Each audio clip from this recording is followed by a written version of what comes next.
السلام علیکم ورحمۃ اللہ وبرکاتہ۔ الحمد للہ رب العالمین والصلاة والسلام علی سید المرسلین، اما بعد فاعوذ باللہ من الشیطان الرجیم، بسم اللہ الرحمن الرحیم۔ برادران عزیز و معزز خواتین، آج کی اس نشست میں سورۃ السجدہ کا تعارف بیان ہوگا، اس کے بعد آیت نمبر 1 سے آیت نمبر 3 تک تمام آیات کا ترجمہ و تفسیر پیش کرنے کی سعادت حاصل کی جائے گی۔ سورۃ سجدے کا تعارف۔ سورۃ سجدہ آیت نمبر 18 افمن کانا مؤمنا سے شروع ہونے والی 3 آیتوں کے علاوہ مکیہ ہے۔ اس صورت میں 3 رکوع، 30 آیتیں، 380 کلمے اور 1518 حروف ہیں۔ اس صورت کی آیت نمبر 15 میں ان مسلمانوں کا وصف بیان کیا گیا ہے جو قرآن پاک کی آیات سن کر اللہ تعالیٰ کی تسبیح کرتے اور اس کی بارگاہ میں سجدہ ریز ہوتے ہیں۔ اس مناسبت سے اس سورت کا نام سورۃ سجدہ رکھا گیا۔ سورۃ سجدہ کے فضائل۔ نمبر 1، حضرت ابو ہریرہ رضی اللہ تعالیٰ عنہ فرماتے ہیں نبی کریم صلی اللہ علیہ وسلم جمعے کے دن فجر کی نماز میں سورۃ سجدہ اور سورہ دہر کی تلاوت فرمایا کرتے تھے۔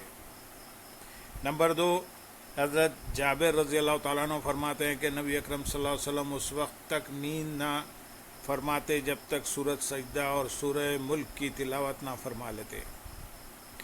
نمبر 3، حضرت خالد بن معدان رضی اللہ تعالیٰ عنہ فرماتے ہیں نجات دلانے والی سورت کو پڑھا کرو، اور وہ سورت الف لام میم تنزیل ہے۔ مجھے یہ حدیث پہنچی ہے کہ ایک شخص صرف اسی سورت کی تلاوت کیا کرتا تھا اور وہ بکثرت گناہ بھی کرتا تھا۔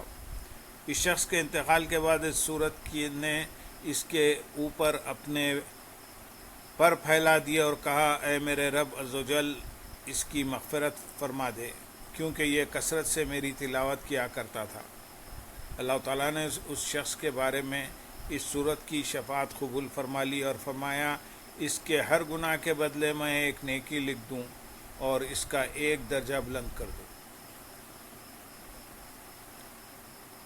اس سورت کا مرکزی مضمون یہ ہے کہ مشرکین مرنے کے بعد دوبارہ زندہ کیے جانے کا انکار کرتے تھے، اور اس سورت میں بطور خاص مرنے کے بعد دوبارہ زندہ کیے جانے کو ثابت کیا گیا ہے۔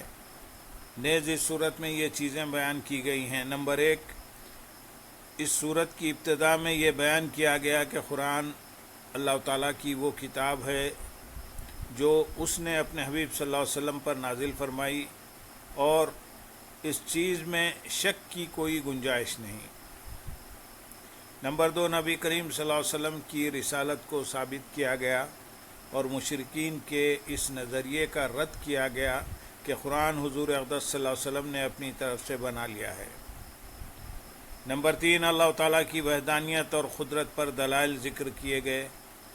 نمبر 4، کفار اور فرما بردار مسلمانوں کا حال بیان کیا گیا کہ قیامت کے دن کافر ذلت و رسوائی کا سامنا کریں گے، نیک اعمال کرنے کی خاطر دنیا میں لوٹ جانے کی تمنا کریں گے اور وہ دردناک عذاب چکھیں گے، جبکہ مسلمان چونکہ دنیا میں راتوں کو اللہ تعالیٰ کی عبادت کرتے تھے، خوف اور امید رکھتے ہوئے اپنے رب عز و جل کو پکارتے تھے، اللہ تعالیٰ کی رضا حاصل کرنے کی نیت سے اپنے مال راہ خدا میں خرچ کرتے تھے، اس لیے آخرت میں انہیں ان کے اعمال کی جزائے عظیم ثواب کی صورت میں ملے گی۔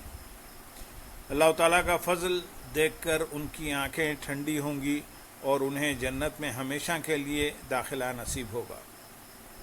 نمبر 5، یہ بتایا گیا ہے کہ کفار اور مسلمانوں کا انجام ایک جیسا نہیں ہے۔ نمبر 6، تاجدار رسالت صلی اللہ علیہ وسلم اور حضرت موسیٰ علیہ السلام کی رسالت کے درمیان مشابہت بیان کی گئی ہے۔ نمبر 7، انبیاء اکرام علیہ السلام کو جھٹلانے والی سابقہ امتوں پر نازل ہونے والے عذاب کا ذکر کر کے اس امت میں سے رسول کریم صلی اللہ علیہ وسلم کو جھٹلانے والوں کو ڈرایا گیا ہے۔ نمبر 8، اس صورت کے آخر میں اسلام کے بنیادی عقائد، توحید، رسالت اور حشر و نشر پر کلام کیا گیا ہے۔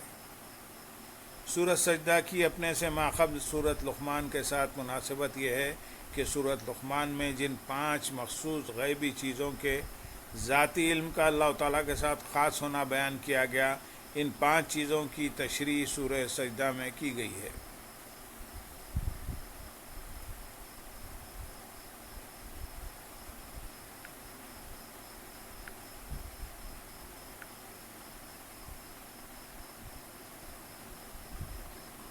الف لام میم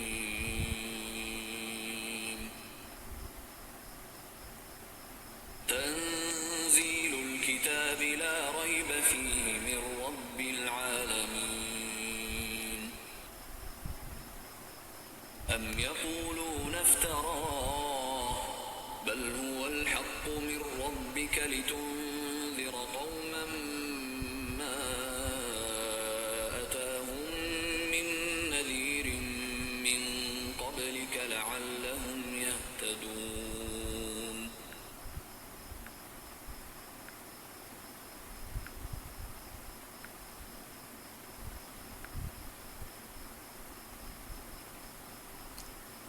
کتاب کا اتارنا بے شک پروردگار عالم کی طرف سے ہے۔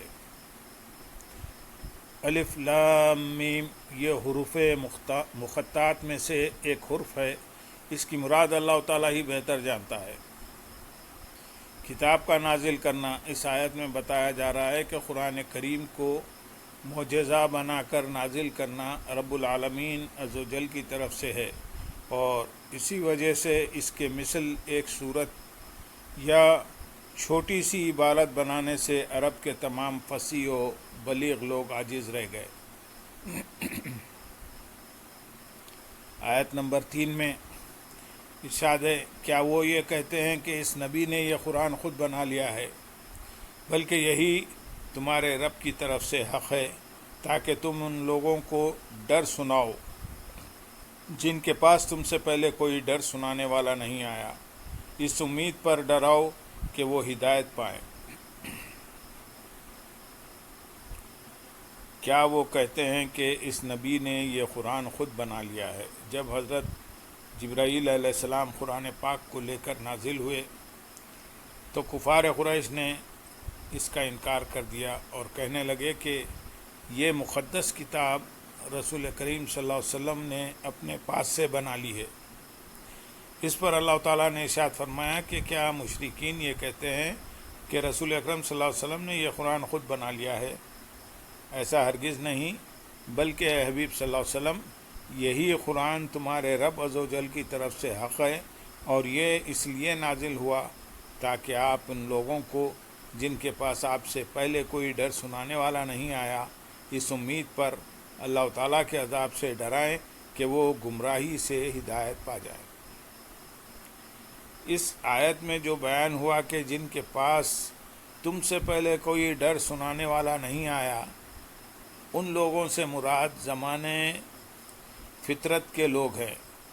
اہل عرب کے لیے اس زمانے کی مدت حضرت اسماعیل علیہ السلام سے لے کر رسول اکرم صلی اللہ علیہ وسلم تک تھی، اور ان کے علاوہ دیگر لوگوں کے لیے وہ زمانہ حضرت عیسیٰ علیہ السلام کے بعد سے حضور سید المرسلین صلی اللہ علیہ وسلم کی بعثت تک تھا، کہ اس زمانے میں اللہ تعالیٰ کی طرف سے کوئی رسول نہیں آیا۔